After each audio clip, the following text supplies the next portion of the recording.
Daily current affair news में आपका स्वागत है।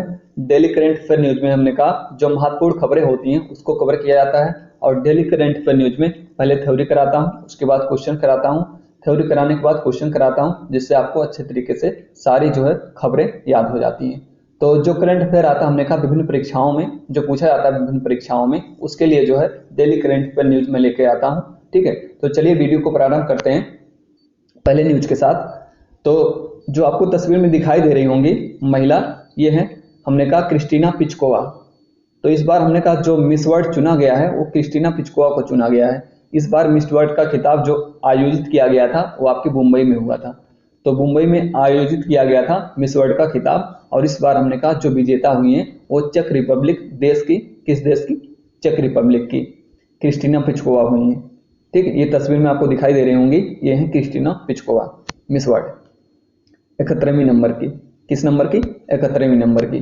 तो देखिए ये जो तस्वीर में आपको दिखाई दे रहा है, ये जो पहले की हमने कहा विनर होती हैं वो करंट टाइम के विनर को हमने कहा ताज पहनाती है। तो करंट टाइम की विनर है क्रिस्टीना पिचकोवा, और पहले की जो विनर थे 2022 की वो थी आपकी कैरोलिना बिलावस्का। तो ये जो हमने कहा ताज पहना रही हैं ये कैरोलिना बिलावस्का है ना।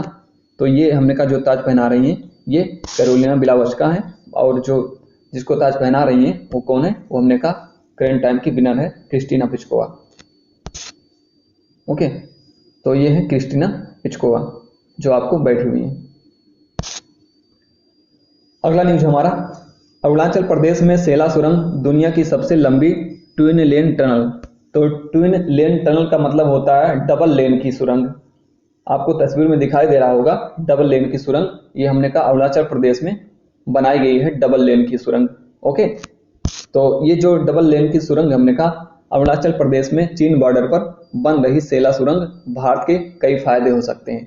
तो हमने कहा अंतरराष्ट्रीय या सामरिक दृष्टि से इससे भारत के कई मायने हो सकते हैं या कई फायदे हो सकते हैं। जो अरुणाचल प्रदेश में चीन बॉर्डर पर यह डबल लेन की सुरंग बनाई गई है। ठीक है, तो इसका उद्घाटन किया गया था हमारे प्रधानमंत्री नरेंद्र मोदी के द्वारा डबल लेन सुरंग का। देख रहे हैं आप तस्वीर में, ये डबल लेन सुरंग है, सेला सुरंग। ओके, अगला न्यूज है मथुरा के सांची क्राफ्ट को जीआई टैग मिला। तो हमने कहा जो मथुरा का सांची क्राफ्ट कला है ये एक प्रकार की कला होती है जो आप देखे होंगे किसी पेपर पर या हमने कहा कपड़े पर या हमने कहा किसी भी पृष्ठभूमि पर ये उकेरा जाता है, हाथों से बनाया जाता है। तो ये कलाकारी जो की जाती है हमने कहा हाथों से की जाती है और इसका नाम है सांची क्राफ्ट कला। तो ये विलुप्त हो रहा था धीरे धीरे करके, तो प्रधानमंत्री के द्वारा स्वयं इसको हमने कहा बढ़ाने का कार्य किया गया है और इसको जो हमने कहा जीआई टैग दिया गया है। ठीक है, सांची क्राफ्ट कला को। तो ये मथुरा क्षेत्र में हमने कहा देख पा रहे होंगे तस्वीर में राधा कृष्ण का हमने कहा एक कलाकारी है, एक कलाकारी की गई है एक पृष्ठभूमि पर राधा और कृष्ण की। तो इस तरह की तस्वीरें आप देखेंगे आपके घरों में हमने कहा फोटो में लगाए जाते हैं। तो ये सांची क्राफ्ट कला होती है और ये किस क्षेत्र में? हमने कहा मथुरा क्षेत्र में। ओके, तो इसको जीआई टैग दिया गया है। अगला न्यूज है ईरान की नरगिस मोहम्मदी को शांति का नोबेल। तो 2023 का जो नोबेल दिया गया है ये किसको दिया गया? हमने कहा ईरान की नरगिस मोहम्मदी को। तो ये जो नरगिस मोहम्मदी हमने कहा ये कार्य करती हैं बच्चों और महिलाओं के लिए। अगर बच्चों और महिलाओं का शोषण हो रहा है तो उनके खिलाफ भी हमने कहा आवाज उठाती हैं नरगिस मोहम्मदी। कहाँ की? ईरान देश की। तो ईरान की नरगिस मोहम्मदी को हमने कहा इस बार 2023 का शांति का नोबेल पुरस्कार प्रदान किया गया है। अगला न्यूज है मीराबाई चानू ओलंपिक 2024 के लिए क्वालिफाई करने वाली पहली महिला भारोत्तोलक बनी। तो जो तस्वीर में आपको दिखाई दे रही है मीराबाई चानू है, क्या है? Weight lifter. जो भारोत्तोलन होता है, जो भार उठाने का काम होता है उसको वेट लिफ्टिंग कहा जाता है, भारोत्तोलन कहा जाता है उसको। तो ये हमने कहा जो 2024 में ओलंपिक होने वाला है, कहाँ पर होगा इस बार ओलंपिक? 2024 में पेरिस में होगा, जुलाई में शुरू होने वाला ओलंपिक। तो उसमें क्वालिफाई करने वाली पहली भारोत्तोलक बनी है मीराबाई चानू। ओके, ये मीराबाई चानू है। अगला न्यूज है द आइडिया ऑफ डेमोक्रेसी। देखिए एक पुस्तक है द आइडिया ऑफ डेमोक्रेसी। तो इस पुस्तक को किसके द्वारा लिखा गया है? तो आप तस्वीर में देख पा रहे होंगे ये सैम पित्रोदा है। सैम पित्रोदा वर्तमान में आप देखेंगे बहुत न्यूज में रहते हैं, कांग्रेस के नेता हैं और हमने कहा काफी न्यूज में इस समय। तो कांग्रेस के नेता हैं सैम पित्रोदा। तो इनके द्वारा एक पुस्तक लिखा गया है द आइडिया ऑफ डेमोक्रेसी। ठीक है, तो जब पूछा जाए द आइडिया ऑफ डेमोक्रेसी के राइटर कौन है तो सैम पित्रोदा है। देखिए इनको टेलीकॉम का हमने कहा एक तरह से भारत में जनक भी कहा जाता है। टेलीकॉम के लिए इन्होंने बहुत काम किया है। संचार, टेलीकॉम का मतलब संचार, जो आप मोबाइल वगैरह चलाते हैं, उन्होंने कहा जितना संचार का कार्य होता है इनका काफी योगदान है उसमें। ठीक है, तो द आइडिया ऑफ डेमोक्रेसी इनकी पुस्तक का नाम है, सैम पित्रोदा की पुस्तक का नाम है। अगला न्यूज है, यूनिसेफ की राष्ट्रीय एम्बेसडर बनी करीना कपूर खान। तो यूनिसेफ जो है, जिसको हम कहते हैं United Nation International Emergency Children Fund, तो United Nation International Children Emergency Fund जो है हमने कहा, जिसकी स्थापना 1946 में हुई थी। जब भी पूछा जाए यूनिसेफ कब बना, यूनिसेफ की स्थापना कब हुई, 1946 में यूनिसेफ की स्थापना हुई। और यूनिसेफ का मुख्यालय कहाँ पे है, तो न्यूयॉर्क में है। तो हमने कहा जो गुडविल एम्बेसडर है यूनिसेफ की, वो प्रियंका चोपड़ा है, लेकिन हमने कहा राष्ट्रीय स्तर पर देश में हमने कहा राष्ट्रीय ब्रांड एम्बेसडर किसको बनाया गया है, करीना कपूर को बनाया गया है, याद रखिएगा। हाल ही में करीना कपूर यूनिसेफ की राष्ट्रीय ब्रांड एम्बेसडर बनी। अगला न्यूज है, पीवी सिंधु बनी सबसे महंगी महिला एथलीट भारतीय खिलाड़ी। देखिए, जो हमने कहा सबसे महंगी एथलीट भारतीय खिलाड़ी कौन बन गई है, पीवी सिंधु बन गई है। महंगी भारतीय एथलीट खिलाड़ी कहने का मतलब होता है जिनकी नेटवर्थ इनकम ज्यादा है, सब कमाई, जिसकी कमाई के मामले में सबसे ज्यादा कौन सी खिलाड़ी है, वो हमने कहा पीवी सिंधु है। अगर पुरुषों में पूछा जाता तो विराट कोहली होते। सबसे हमने कहा जो ज्यादा कमाई करने वाले खिलाड़ी कौन है भारत में, वो है आपके विराट कोहली। और अंतरराष्ट्रीय स्तर पर पूछा जाए तो रोनाल्डो है। ठीक है, तो क्रिस्टियानो रोनाल्डो जो हमने कहा अंतरराष्ट्रीय स्तर पर है सबसे महंगे खिलाड़ी, भारत में विराट कोहली सबसे महंगे खिलाड़ी। और अगर महिला में पूछा जाए तो महिला में हमने कहा सबसे महंगी खिलाड़ी कौन बन गई है, पीवी सिंधु बन गई है। पीवी सिंधु बनी सबसे महंगी महिला एथलीट खिलाड़ी। तो इनकी कुछ उपलब्धियां हैं, जैसे आप देखेंगे तो हमने कहा पीवी सिंधु ओलंपिक में इन्होंने 1 सिल्वर 1 ब्रॉन्ज जीता था। वर्ल्ड चैंपियनशिप जो हुआ था उसमें 1 गोल्ड 2 सिल्वर 2 ब्रॉन्ज जीता गया था इनके द्वारा। एशियन गेम में हमने कहा 1 सिल्वर 1 ब्रॉन्ज जीता गया था। और कॉमनवेल्थ गेम में इन्होंने 1 गोल्ड 1 सिल्वर 1 ब्रॉन्ज जीता था। ये सारी उपलब्धियां हैं इनकी। तो सबसे ज्यादा कमाई करने वाली महिला आपकी पीवी सिंधु है, बैडमिंटन खिलाड़ी। और अगर अंतरराष्ट्रीय स्तर पूछा जाए सबसे महंगी महिला खिलाड़ी, अगर महिला खिलाड़ी में, पुरुषों में पूछा जाए तो रोनाल्डो को बताएंगे। अगर महिलाओं में पूछा जाए तो ईगा स्वियाटेक है, टेनिस प्लेयर है ईगा स्वियाटेक। दुनिया की सबसे महंगी एथलीट खिलाड़ी है ईगा स्वियाटेक। कहाँ की ये, पोलैंड की। तो ये ईगा स्वियाटेक जो आपको तस्वीर में दिखाई दे रही है, ये कहाँ की है, हमने कहा पोलैंड की है। और ये अंतरराष्ट्रीय स्तर पर सबसे महंगी महिला एथलीट खिलाड़ी है। ओके, अगला न्यूज है, इजराइल ने सीरिया में ईरान के दूतावास पर हमला किया। तो हमने कहा इजराइल ने, आप जानते हैं इजराइल और सीरिया का जो विवाद चलता रहता है, इनका जो झगड़ा है हमने कहा लगातार जारी है, तो तनाव बना रहता है। बाकी आसपास के पड़ोस के देशों में भी तनाव बना रहता है। जैसे आप देख पा रहे होंगे तस्वीर में, हमने कहा ये वाला क्षेत्र रेड वाला आपका सीरिया है। बाकी ये इसके पश्चिम में आप देख पा रहे होंगे साइप्रस है, यहाँ पे ये लेबनान है, यहाँ पर इजराइल यहाँ पर है। बाकी इसके पूरब में इराक है, नीचे आप देख पा रहे होंगे जॉर्डन है, ऊपर आप देख पा रहे होंगे तुर्की है। ठीक है, तो टर्की ऊपर है। देखिए कभी कभी हमने कहा पूछा जाता है पड़ोस में कौन से देश हैं या कौन से देश नहीं है, इस तरह से। तो पूरब में कौन सा है, इराक है। पश्चिम में हमने कहा कौन सा है, लेबनान है, इजराइल है, साइप्रस है। बाकी ऊपर जो है उत्तर में टर्की है, और हमने कहा जो दक्षिण में वो जॉर्डन है, नीचे है ना। तो यहाँ इजराइल ने हमने कहा इजराइल ने जो हमला किया कहां पर, हमने कहा सीरिया में हमला किया हुआ है।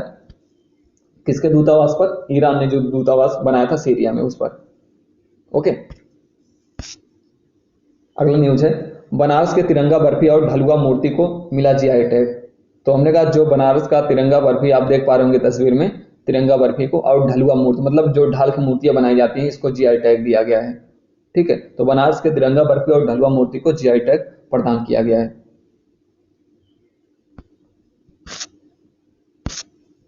देखिए तिरंगा बर्फी देख पा रहे होंगे तस्वीर में, इसको तिरंगा बर्फी कहते हैं। बनारस की प्रसिद्ध है तिरंगा बर्फी। बाकी बनारसी पान को भी जीआई टैग दिया गया है। बनारसी ठंडई जो होती है उसको भी जीआई टैग दिया गया है। और जो आप इमरती देख पा रहे होंगे, ये जौनपुर की इमरती है, प्रसिद्ध इमरती जौनपुर की है। और जौनपुर की इमरती को भी हमने कहा जीआई टैग दिया गया है, याद रखिएगा। चलिए क्वेश्चन को देखते हैं। तो मैंने कहा पहले थ्योरी कराया मैंने और करंट अफेयर के, और अब जो है क्वेश्चन को देखते हैं। तो पहला क्वेश्चन है, प्रधानमंत्री नरेंद्र मोदी के द्वारा सेला सुरंग का उद्घाटन कहाँ किया गया? तो मैंने आपको बताया था प्रारंभ में ही कि सेला सुरंग कहाँ पर बनाई जा रही है। तो इसका जो उद्घाटन किया गया है ये कहाँ पर किया गया है? अरुणाचल प्रदेश में किया गया है। तो सेला सुरंग चीन और अरुणाचल प्रदेश के बॉर्डर पर बनाया गया है, डबल लेन की सुरंग है। अगला क्वेश्चन है, यूनिसेफ की राष्ट्रीय ब्रांड एम्बेसडर किसे बनाया गया है? तो यूनिसेफ की जो राष्ट्रीय ब्रांड एम्बेसडर बनाया गया है वो किसको बनाया गया है? करीना कपूर खान को। करीना कपूर खान को बनाया गया है। जो हमने कहा उसकी अंतर्राष्ट्रीय स्तर पर गुडविल एम्बेसडर है वो प्रियंका चोपड़ा है, और हमने कहा जो राष्ट्रीय स्तर पर इसकी राष्ट्रीय ब्रांड एम्बेसडर है वो कौन है? करीना कपूर खान है। अगला प्रश्न है, सबसे महंगी भारतीय महिला एथलीट खिलाड़ी कौन है? तो हमने आपको बताया अभी सबसे महंगी महिला एथलीट खिलाड़ी कौन बनी है? पीवी सिंधु। पीवी सिंधु बनी है। अगर पुरुषों में पूछा जाता तो विराट कोहली होते सबसे महिला पुरुष खिलाड़ी, सबसे महंगे पुरुष खिलाड़ी। The idea of democracy, the idea of democracy किसके द्वारा लिखा गया है? तो मैंने बताया आपको सैम पित्रोदा के द्वारा लिखा गया है। द आइडिया ऑफ डेमोक्रेसी, ये सैम पित्रोदा के द्वारा लिखा गया है, the idea of democracy. Next, Paris Olympic 2024 में क्वालिफाई करने वाली पहली महिला भारोत्तोलक कौन बनी? तो पेरिस ओलंपिक के लिए हमने कहा जो जुलाई में प्रारंभ हो रहा है पेरिस ओलंपिक, उसके लिए जो क्वालिफाई करने वाली पहली महिला भारोत्तोलक बनी है, वेट लिफ्टर बनी है, वो कौन है? मीराबाई चानू।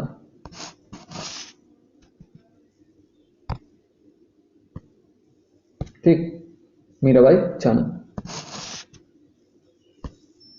अगला प्रश्न, वर्ष 2023 का शांति का नोबेल पुरस्कार किसे प्रदान किया गया है? तो वर्ष 2023 का जो शांति का नोबेल दिया गया है वो नरगिस मोहम्मदी को दिया गया, जो ईरान की महिला है, नरगिस मोहम्मदी।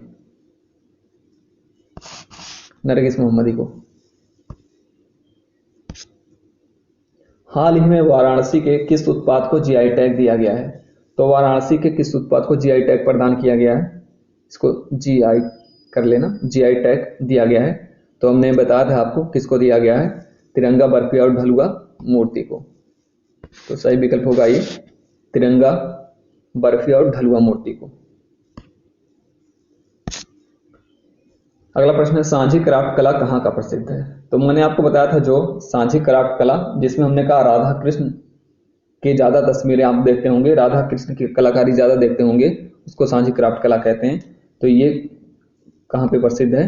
ये कहाँ पर कलाकृति बनाई जाती है ज्यादातर? तो हमने कहा मथुरा के अंदर। ओके। सीरिया में ईरान के दूतावास पर किसने हमला किया? तो सीरिया में ईरान के दूतावास पर जो हमला किया गया है वो इजराइल के द्वारा किया गया है। किसके द्वारा किया गया है? इजराइल के द्वारा। तो सही विकल्प होगा हमारा डी, इजराइल। नेक्स्ट क्वेश्चन है, मिस वर्ल्ड 2023 का खिताब किसने जीता? तो मिस वर्ल्ड जो 2023 का खिताब जीता गया वो हमने कहा चेक रिपब्लिक देश की महिला है, कौन? क्रिस्टीना पिचकोवा। क्रिस्टीना पिचकोवा। ओके।